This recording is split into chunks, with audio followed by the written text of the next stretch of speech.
All right. What is going on, everybody? Welcome back to another Serious Angler podcast. Today, it is a very balmy, cold, rainy day here in New York. I got out this morning on the kayak, caught about 10, 12 fish. I could probably check my Angler app real quick here soon to see how many I actually did catch. But um, it's pretty cool this morning. I only got out for a couple hours. It was pretty windy, rainy. Like I said, it was cold, and got on some good fish. Got on a freak this morning. It was an 18 and a quarter inch largemouth that was over 5 pounds. It was like 5.02 for only 18 inches. That's the thing. You'll have to go to my Instagram, my personal Instagram page. That thing was a freak. It was probably the fattest largemouth I've ever caught. I've caught fatter smallmouth, but that was the fattest largemouth I think I've ever caught. I mean, just just go check it out. It was weird.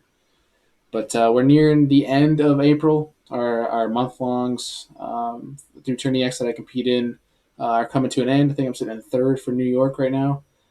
It's a record. I have to believe for NYKBF. Shout out to those guys. Hopefully those tournaments are going to start soon, so I can have the winners on here. But the month long for April for NYKBF, the top five people have over 100 inches, which is, if you average that out for your top five fish, it's over 20 inches for each fish, and 20 inches is a big fish. So everybody's doing pretty well. I have 101 and a half, I believe. Everyone's doing pretty well, so it's pretty cool to see. Hopefully, getting out on a Tuesday to go try to upgrade one more fish. I mean, my smallest is a 20, so it's going to take a lot of work to do that. But it's been a good month nonetheless. I'm not disappointed whatsoever. So we'll see how the end of the month shapes out. But hope everyone is doing okay. Hope everyone is safe, staying healthy. But you're still able to get out and go fishing. If you're not, hopefully that this podcast is a way for you to cope with the fever. So today's podcast we have on Mr. Macoy Fisher. For those who don't know, he is now the cameraman, the guy behind the scenes for Scott Martin Challenge. McCoy Fisher, he's super creative. I've seen, he's been working for a few months now for Scott. So to see some of the creativity this kid had is pretty cool. It's a cool thing to see. We've discussed in previous podcasts with Kyle and Alex, some of the different videographers that we've had on, of the growing of necessity for these videographers, for YouTubers, anglers, whomever. So it's pretty cool to see, and I know the kid has a great opportunity. He's doing really well with it, so I'm super excited to talk to him about it. Hope you guys enjoy this one. Pretty excited, and let's get to it. See if we're going to record. There we go. All right, we are recording. Mr. McCoy, how are we doing, man? Good. How are you?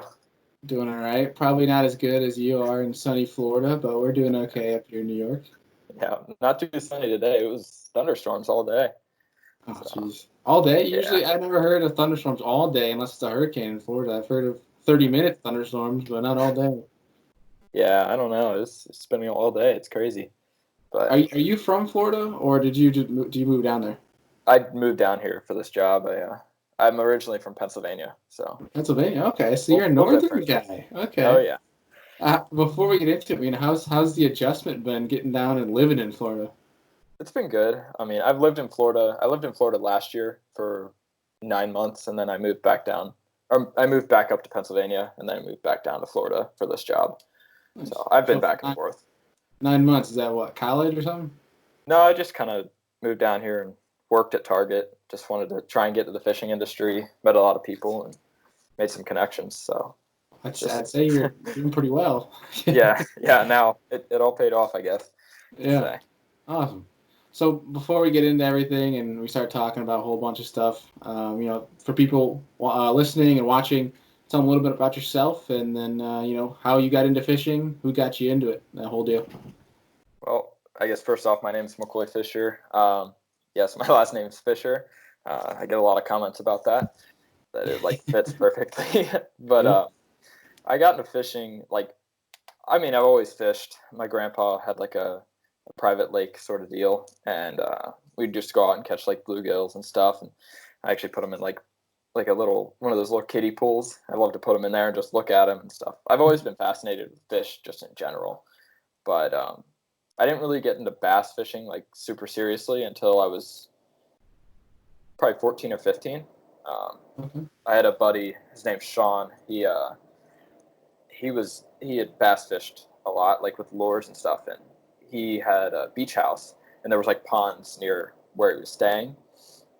So he took me out, and the first lure I ever threw was a jitterbug. And once I saw that topwater blow up and felt the adrenaline rush, I was hooked. Like, it was crazy. So that's how I kind of got into bass fishing and stuff, and then Okay. just through YouTube, just learned a lot of things with obviously how a lot of the kids now, like the Guggen Squad and a lot of those guys, you just keep learning, and there's so much to learn. It's kind of the path I've taken there. Yeah. That's the best part about it, right? Is like Oh yeah, we're in the sport where you're never gonna know everything.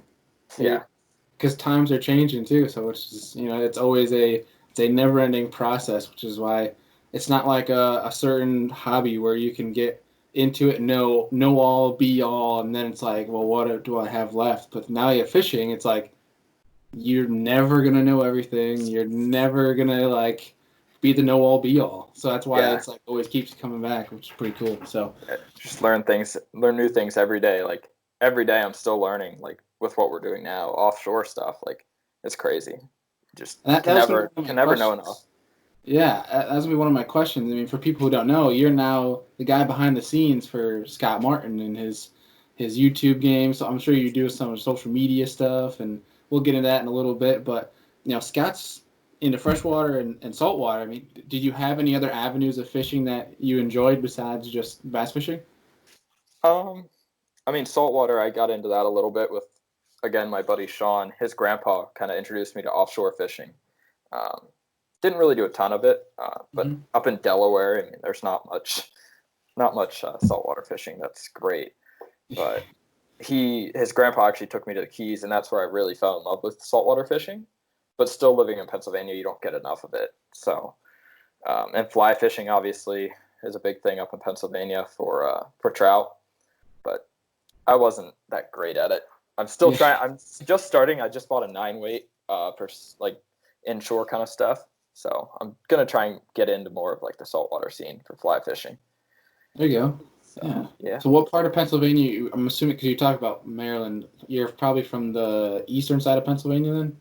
yeah. It's like South Central Pennsylvania, we call it. Okay. It's York, Pennsylvania. I Oh, lived okay.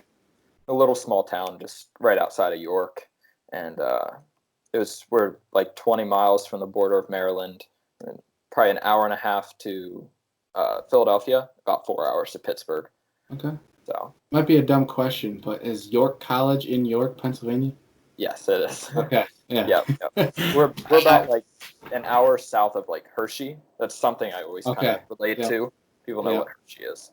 Yeah, I was getting recruited there for lacrosse, so that's why I asked, like, in York. It's Oh like yeah, yeah. York, because I never visited, just because it didn't have major type stuff. But I was like, York, that sounds familiar. Okay, Yep. cool, We got a good nice. lacrosse team there. Yeah. Did you ever make your way over to the western side and fish? Essentially almost an ocean. Lake Erie. I did actually. When I went up to college for a year, I went to Slippery Rock University, which is like an Okay. hour north of Pittsburgh, and got the opportunity to go up there in the fall and fish for steelhead right there in Lake Erie, like in the tributaries like Walnut Creek, Elk Creek. I'm sure a lot of steelhead guys know those creeks, but got to catch some of those. They were really cool. That's But awesome. yeah, yeah, yeah. Cool. So, where along in your timeline of life did you decide that you like to film and do photography and all that jazz?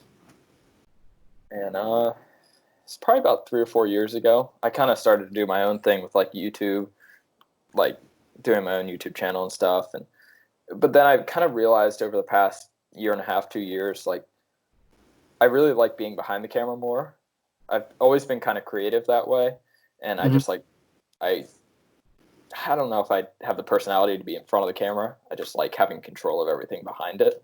So then Hmm. that's where I kind of switched over to like really learning a lot about the cameras and stuff. And now with this opportunity, I mean, behind the camera all the time. So it's like perfect. It's like a dream job right now. So you developed the passion through kind of doing your own thing, trying to share your fishing adventures, and then you kind of realized, I kind of want to do this, as a career, or at least try to see if it is something you want to do. So now, is this your first time, with this kind of sort of gig? Is this your first time, filming someone else, but being behind the camera, not filming yourself? I mean, I had done it a little bit for like some of my friends, just like small like Instagram videos. But yeah, this is like my first big gig, which is kind of crazy. So, Yeah. Yeah, my buddy Ben Schultes is the one who actually linked us together, and he had applied for when Scott came out and said, I'm looking for a cameraman and everything. So I'm assuming you went that same route. yep, I Now, did. what was going through your mind when he called you up and was like, "Hey, what's up?" It was my mind was racing because like I had watched him on YouTube and I followed him a little bit, and well, Yeah. actually I followed him quite a bit.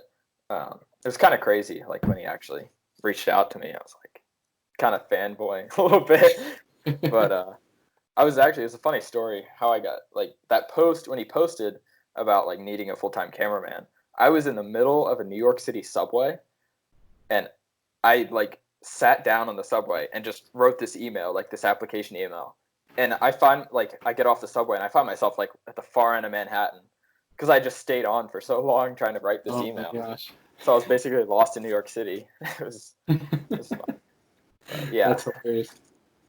That's And then pretty he cool. like So, reached out like 20 minutes later. It was super surreal. But dang. Okay. So I guess I don't mean we don't need specifics, but like in essence, how did that conversation go down? Was it pretty much just like, "Hey, you want to work for me?" And then you're just like, "Yeah," and then book the flight, or how did it work out? um I mean we'd kind of gone back and forth, and he'd like seen some of my stuff and he liked what I could do, and um like he saw potential, I guess, in growth and everything, and that's he kind of wanted to like I guess help me along, and I don't know how to say it, like he saw potential. So and then I fit where I was in life and everything kind of fit where I'd be good for the job. So he said, I'll fly you down and we'll do a tournament. You'll be with Brandon and kind of do a little test run, see if you like it and see if you get along with everyone. And then it's kind of, I was offered the job at the end of that week. So That's awesome, dude. yeah. Well, like it's a late congratulations, but that's pretty cool. I mean, it's a pretty cool gig for yourself to be with Scott Martin, one of the biggest names in bass fishing. So, Oh yeah. so now Yeah. you're the man behind the camera. So what was it like though? What was that first time like? You're probably, I mean, if you're like me, you're probably shaking, probably nervous the whole time, questioning yourself on each shot you're taking. Oh yeah. It's like, yeah, definitely. And that first week, like I had flown in to Fort Lauderdale and spent a few days here in Clewiston, and then we drove up to Lake Toho where the tournament was, and he filmed a video with me, like kind of. It was just us fishing really before the tournament started, and I was so nervous. You can go back and watch that video. And you can tell I was super nervous. Like he had me do like this weird bird montage and stuff, but it actually turned out decent. I honestly felt like I had no clue what I was doing, and it made me really kind of scared. Scared, So, but are you feeling more at home now? oh yeah, yeah, absolutely. That's good. Um, Are you? Brandon, that week, Brandon taught me so much, just little things and just how he kind of operates, and it still helps me to this day, like operate. I mean, still things I apply and everything. So the Awesome. learning curve was super super sharp that week. Let me tell you, and I still bet. is every day. Well, that's the fun in it, right? I mean, Oh yeah. that's why you went on it. I mean, it's a great opportunity, so that's pretty cool. But are you finding it difficult to keep up with his? I'm trying to figure out the word for it. His hyperness, his quirkiness.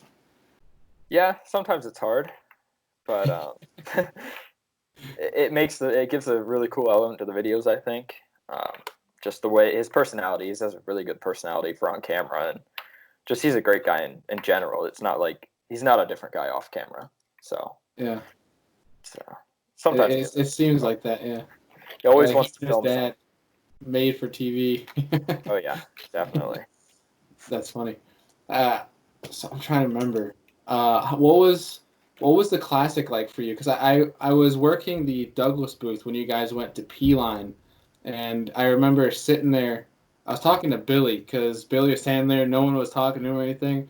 And Scott's got this whole line. I think you were trying to sell hats or something like that. Yeah. And I think Billy Billy was just messing. I think Roland came by at one point and was like, no one recognized Roland at all. And we were teasing Roland that, I was like, because Roland's saying this damn kid stealing all the fame or something like that. But I thought that was funny. But what was it like working the classic? Was that your first classic? Yeah, that was my first classic I've ever been to, and that was an insane experience, honestly. Just the people you meet there, and just kind of the atmosphere was super cool, super cool.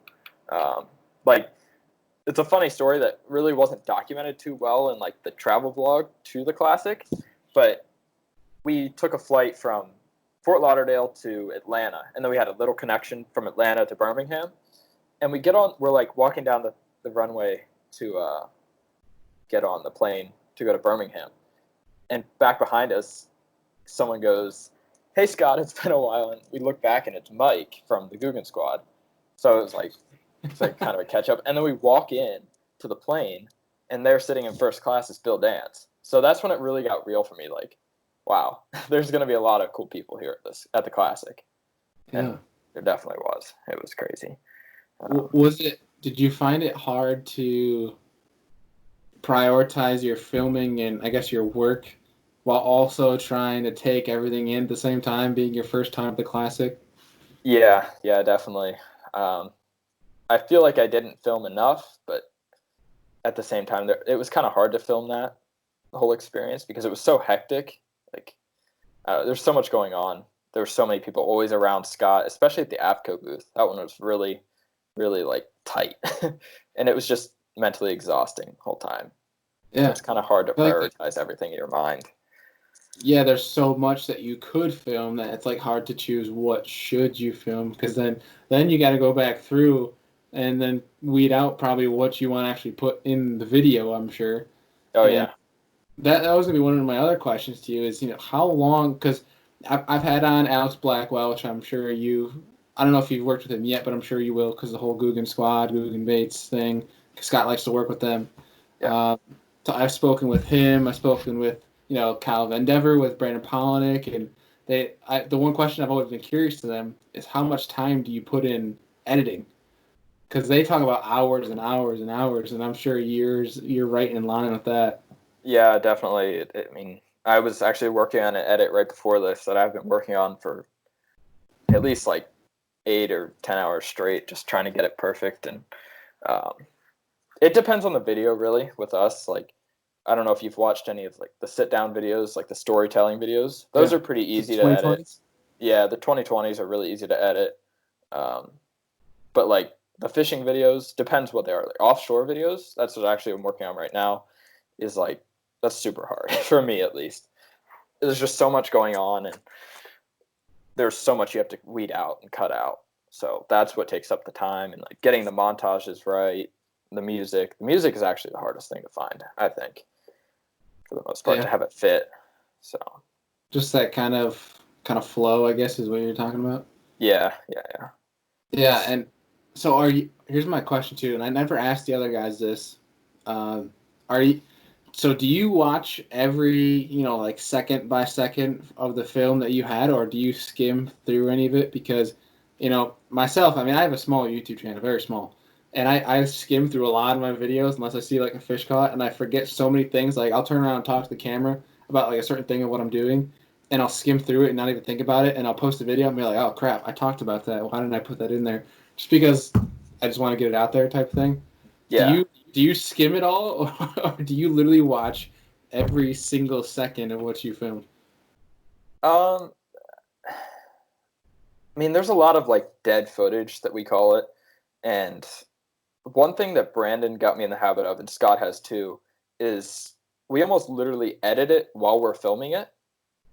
Hmm. It's kind of a weird concept, but it helps you go quicker while editing. If you already have it kind of laid out in your head, and I write it down in my notes exactly kind of how I envision the video going, and Yep. it really speeds it up. So it allows me to skim through and just find those parts and cut out the dead footage because definitely would take up a lot of time. Now, when you mean edit while you're out there, what does that mean? Like you're deleting footage that doesn't have any action in it, or what? What do you mean? No, like filming kind of at a structure, like getting montage shots and kind of building your montage just by filming it in a way. It's really hard to explain, but and just kind of Being laying efficient out with the whole shots. episode. Okay. Yeah, just getting the shots you need and everything to. Yeah, I don't know how to explain it like great. I I'm get sure you. it's really I get confusing. you. I get what you mean, and it's above my pay grade, so I'll leave that to the professionals like yourself. It's funny. Yeah. So so when it comes to filming and photography, you started with the YouTube channel. Is that your whole background on filming and camera use, or did you have any interest in college or anything growing up? Um, I mean, I had a lot of interest in like photography. I've always been very interested in photography, and I got my first camera when I was like 9. It just took little pictures, but I never really dove into it real deep um, until I started doing like the videography and stuff like that. That's when I started to really try and take better pictures and watch a ton of YouTube videos on how to take better pictures, lighting, and all that.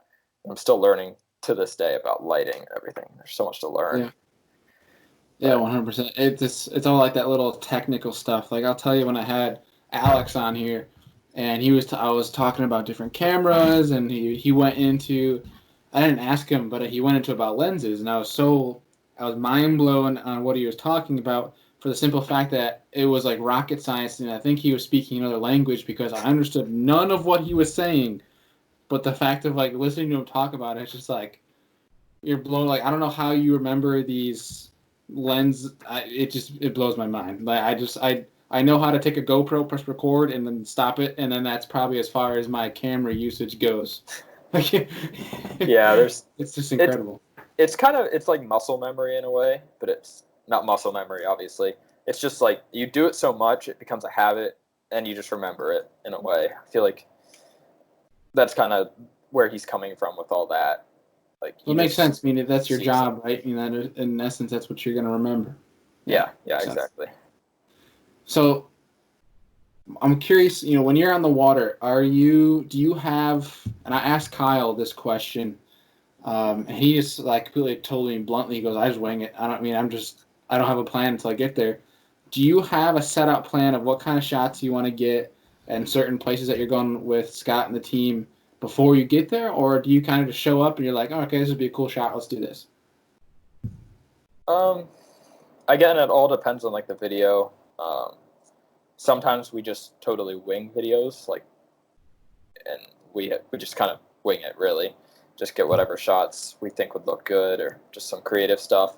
But sometimes we kind of sit down before we go and film it basically and like set it up. We talk about a structure, how we want it, and what shots to get, some cool shots, because we like to bounce things off of each other, like ideas and stuff, and it really helps improve the quality of the videos, I think.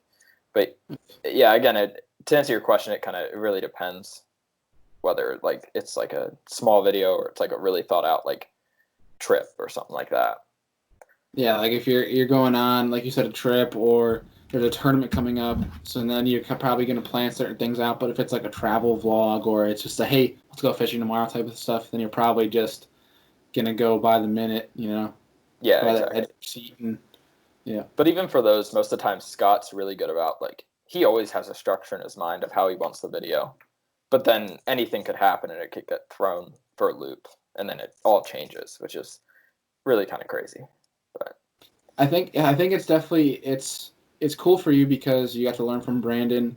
You have your own personal knowledge, your personal experience, your personal creativity, and no one can take that creativity from you. But I think what's cool is with working with Scott, who has years of, I mean, I don't even know how many years he's had the YouTube channel, but even that aside, that the TV show that he's had, I mean, he has all this knowledge of the behind the scenes stuff, so he can kind of not only give you room to do what you do, but also have some insight on certain shots. It's not like you're working with an angler who has no experience on it, so it's pretty much it's yourself dictating whether or not what it's going to look like. But now that you have yeah, Scott, who can kind of, I'm sure in certain videos, can outline for you what it's going to look like or what he wants to see or something like that. Yeah, like he has a lot of really good knowledge on just like kind of what you're going with. He knows how to like get good shots and make things look really good. So that has helped me a lot in Nice. doing the job. So since working with him, what's been your favorite trip or your favorite video? Oh man, that's a tough one. Favorite trip? Honestly, it's a trip that hasn't been. When's this podcast going to be out? Because I could tell you if it's going to be out by the time this goes up. Let me double check my calendar real quick. God, I do not want to get you in trouble. Let's see. It'll probably be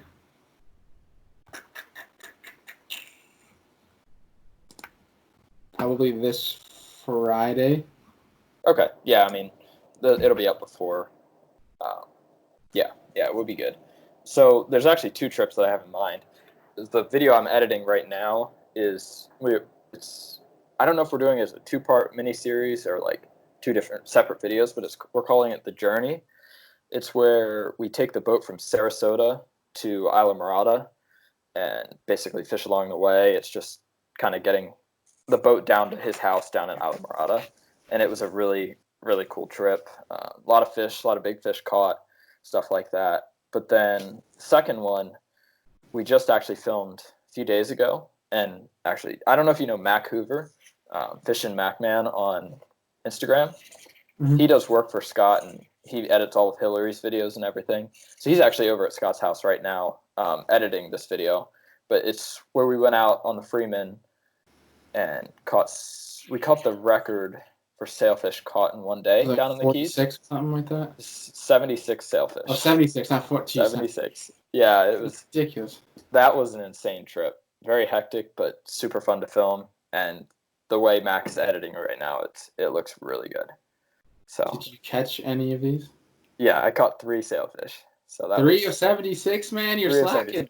Yeah, I mean, I was filming. I was getting all the good I know, I'm just messing with you. No, you're good.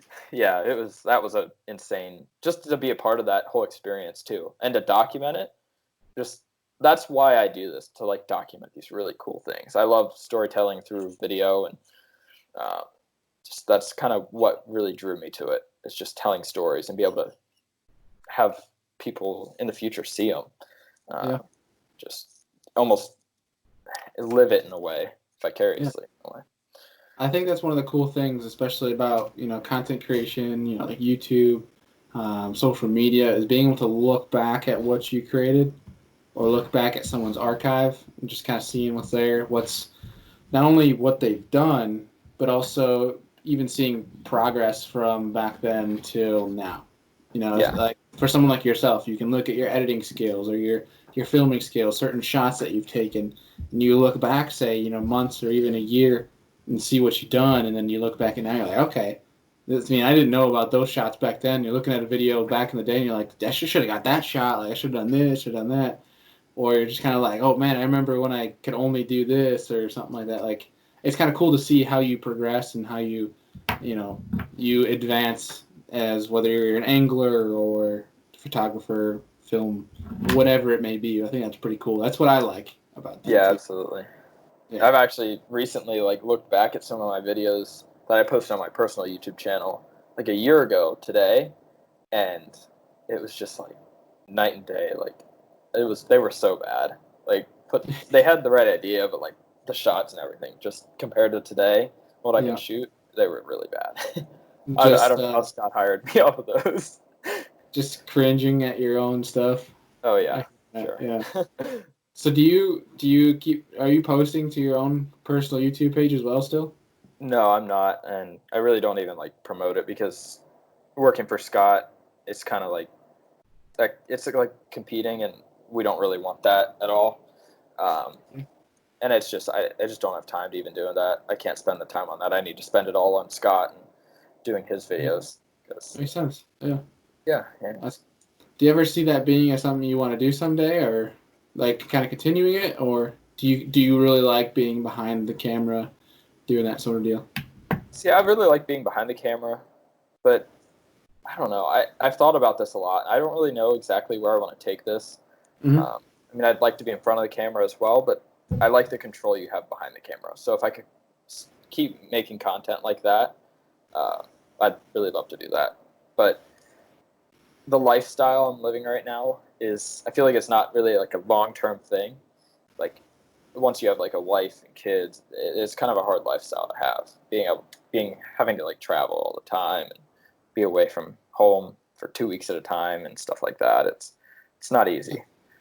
Yeah, it's not a job where you're going to be doing it for 20, 30 years type of deal and not make I mean, you can make a career out of it. You just essentially can't, you can't be having a family and living with Scott and doing all this stuff at the same time, you know what I mean? Yeah. But, that was going to be one of my questions. And you said you don't exactly know where you want to go with it, but do you have any goals in mind, essentially, where you want to end up or what you want to accomplish at some point? I mean, yeah, I really haven't put much thought to it, like where I want to go, but I mean, like personal goals with like Scott, like filming for Scott. I'd like to have a video that hits 1 million views. Um, I'd like to see him hit 1 million subscribers for sure. He just hit 500,000, so that was pretty cool to see. Sweet. Just small little milestones I have with him and working with him. Like, yeah, I really don't have any personal like goals in a way. I don't know how to. This kind of sounds weird, but I'm really No, thought I about it too totally, much. I totally see where you're coming from. So that's good.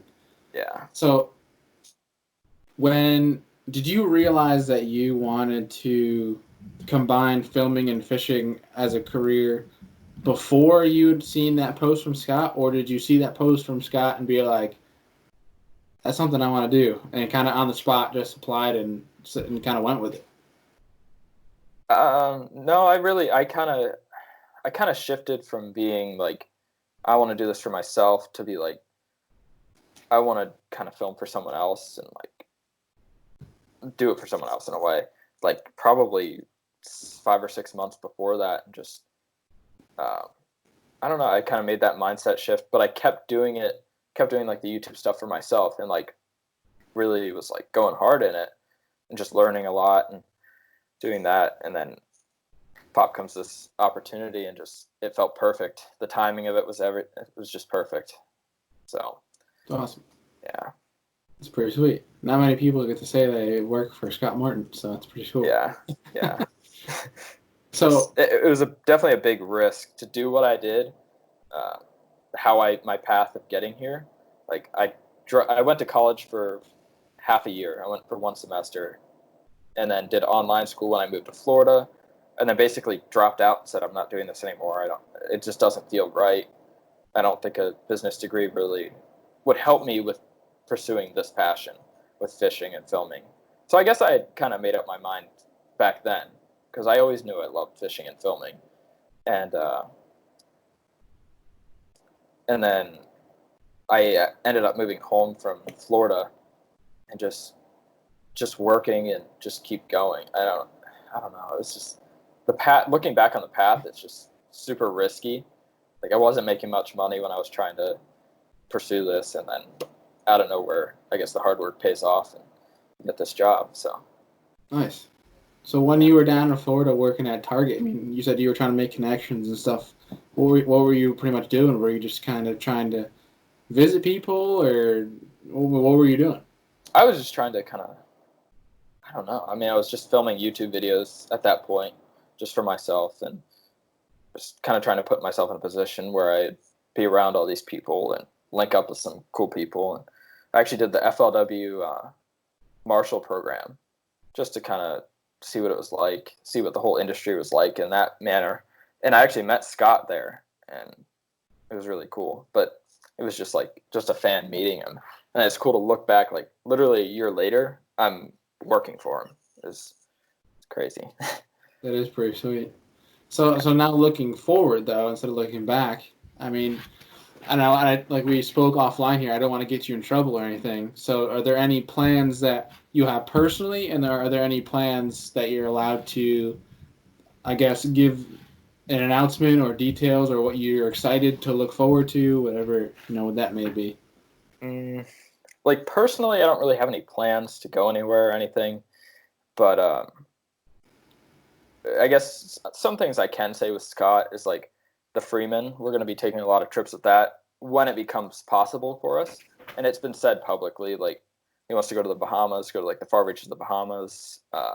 Like he wants to go to Louisiana, fish for big like bluefin out there. Just basically drive across the Gulf, get there. Just trips like that, and there's one of the Marquesas. We want to take the Freeman down there. That might actually happen here pretty soon. We're not. It's all up in the air with this whole Corona deal. All our plans, and obviously the tournaments, those are planned, but at the same time, we don't know if they're going to be canceled for good. It's really everything's up in the air. So with Scott fishing the opens, I'm not sure. You said that they've mentioned that they're rescheduling for August. And I'm not sure what tournaments might be canceled or if they're just being postponed. But was there a certain tournament, whether it is location or lake, whatever have you, that you were most excited to go visit with Scott and to film? Definitely Louisville was definitely one on my list that I was looking forward to. And that was actually supposed to happen in early April. And then the tournaments up in New York, like Oneida, that was the one I'm looking forward to. Just because I've heard it's very beautiful up there. How close is that to you, where you live in New York? So I'm like in the heart of everything. I'm in Rochester, so I have Lake Erie an hour to the west. I have Lake Ontario 20 minutes north. I have all the Finger Lakes within 30, 40 minutes of me. And then Oneida is like an hour and 10 minutes. Okay. So it's not bad at all. Very central, yes. Very yeah. Good. I can pretty much go 30 minutes in any direction around me and have probably 6 or 7 different lakes, so it's pretty sweet. So yeah, that is sweet. Very broad mix of fisheries. Those are really the only two I was kind of looking forward to. I mean, I'm sure there was other ones. I didn't put much thought to that in a way that I was looking forward to. But obviously the Bahamas trips. Like I've never been to the Bahamas. I was really looking forward to that one. But we don't know when that's going to happen. Looking forward to Bahamas, yeah. 100%. Yeah. That's awesome. Well, cool, dude. We're gonna transition into the segment where we kind of wrap up things, and I have 2 questions I like to ask everybody before they come on here. But before we transition to that, I want to give you some time to tell everybody watching and listening where they can follow you on social media, and then if there's any shout outs you want to give, I'm gonna give you time to do that. Okay. So my social media, really all I use is Instagram, I guess, and TikTok a little bit, but it's just The Real McCoy. It's TheReel, like fishing reel, and then MACOY. So Real McCoy. Yeah, everything will be linked down in the description for people to go follow you, in case they're confused and can't keep up with your spelling as fast. Yeah. So that's really the only social media I really use. Post a lot of things on there. Try and keep people updated on like trips and stuff. Just I like documenting stuff on there as well. Yeah. And then just some shout outs, I guess. I mean, just to my parents that they've kind of supported me in this whole journey and put up with me, I guess, when I was dropping out of college, and supporting me through that was really special to me. I guess they always knew that I could do it if I put my heart to it. And I guess some other shout outs like Scott. I mean, he's helped me so much just grow as a editor, cameraman, and just as a person in general too. He's set a really good example for me. And Brandon's helped me a lot through this whole process. Mac Hoover as well. He was actually helping me today, just little things, just teaching me and just showing me. It's those things that stick with you for a while and help improve the quality of your videos and everything like that. So it's awesome. Yeah, that's pretty sweet. Cool, man. Well, are you ready for the last 2 questions I like to ask everybody? I don't know if you have any experience with the podcast, but this first question, people either get it right away.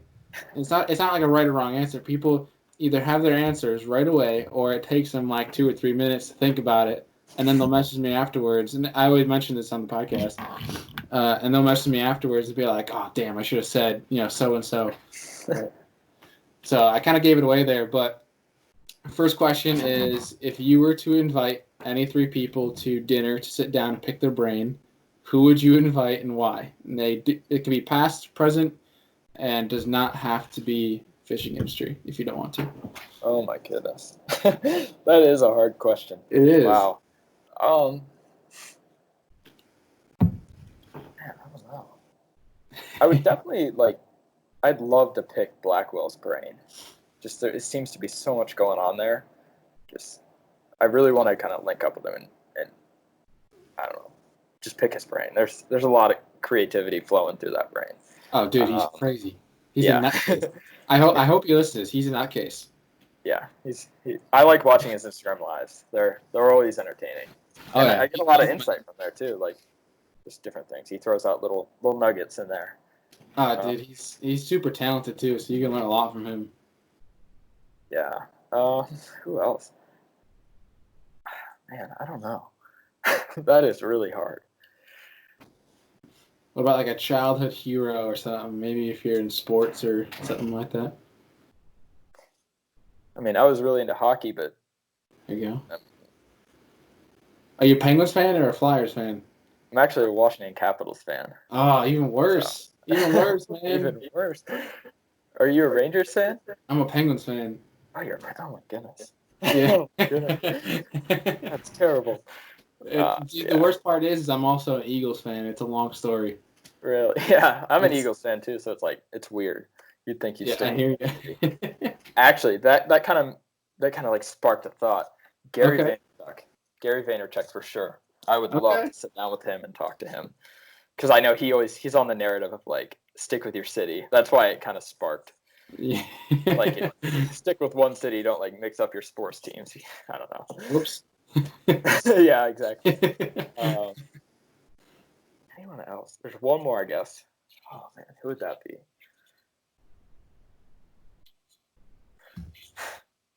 It's a tough one, man. That's a really good question that you should definitely keep asking.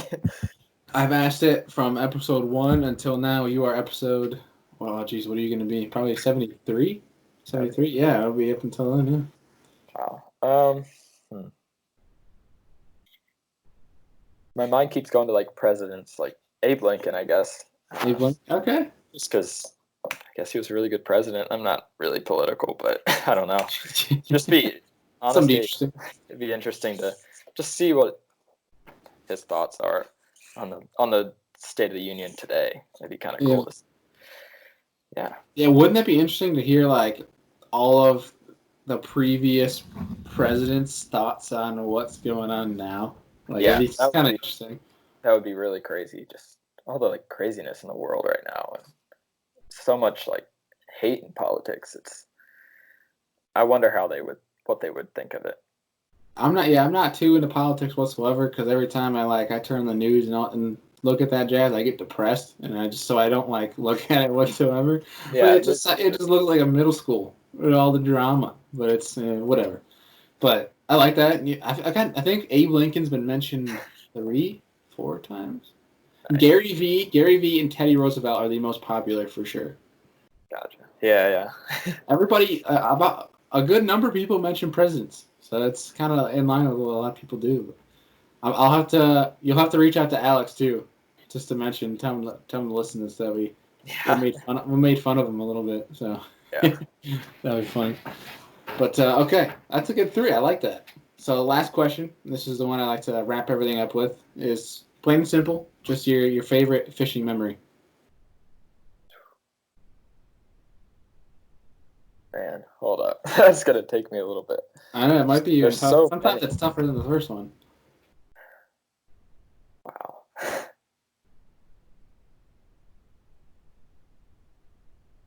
What about first thing that comes to mind? I mean, honestly, this first... Well, it's honestly going to probably come down to, like, one with Scott, because I've had so many, like, meaningful memories with him already in the 3 or 4 months I've worked for I guess maybe catching my first amberjack. That's when I really like first felt like the extreme power of those things. It was Things are nuts. We were out filming this video I'm editing now, and it was like the end of the day, and we already caught enough fish for like the episode. He's like, "All right, throw down this vertical jig. It's like this big." He's like, "Throw it down and let it hit the bottom." And I'm like, "It's like 400 feet down on the humps out in Alamorada, and it didn't even make it to the bottom." And I'm like, "The line went slack." So he's like, "Just start reeling and just jerk." And that thing literally almost pulled me off the boat. It was insane. And it fought for a good 25 minutes. And you guys will have to wait to see the video. It'll be out within the next few weeks, hopefully. But that thing took a few of us for a ride. We got on them pretty good. That's awesome. That was one of my favorite memories so far. And then obviously catching my first sailfish was super, super special. Oh, I bet. The amberjacks are one that's on my bucket list after watching Blacktip H and just watching the sheer power that they have, where they just like, I think there was an episode of Blacktip H did with the amberjacks where I think he didn't land a single fish the whole day because they would just dig and then break off. Yeah, especially when they're around wrecks, they definitely would break off a lot. But we were just kind of on a hump, and there wasn't really anything they could break off on. Mm-hmm. So they would like dig you down into like 600 feet of water, and that's not fun to pull them up from there. Because there are fish that will fight 3/4 of the way to the boat. Like, they don't give up. It's terrible. It is nuts. Have you developed your favorite saltwater species? Is there like something you kind of fell in love with? Or it's been like all over the place, so you haven't really had a chance to hone in on something? It's honestly really been all over the place.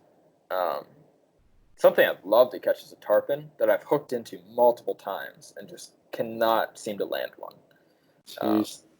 But an amberjack, I'm not sure if I want to go back after those things. I was so sore. Like, I literally fell down on the bottom of the boat, just like exhausted after that. And, man, especially one that big. I think it was like 95 pounds or something like that. It was a beast. But also a permit. That was one that took me a long time to catch. But it was very rewarding once you did catch it. Just the beauty of those fish was really cool. Could you imagine if bass were as hard as permit to catch? Oh, man.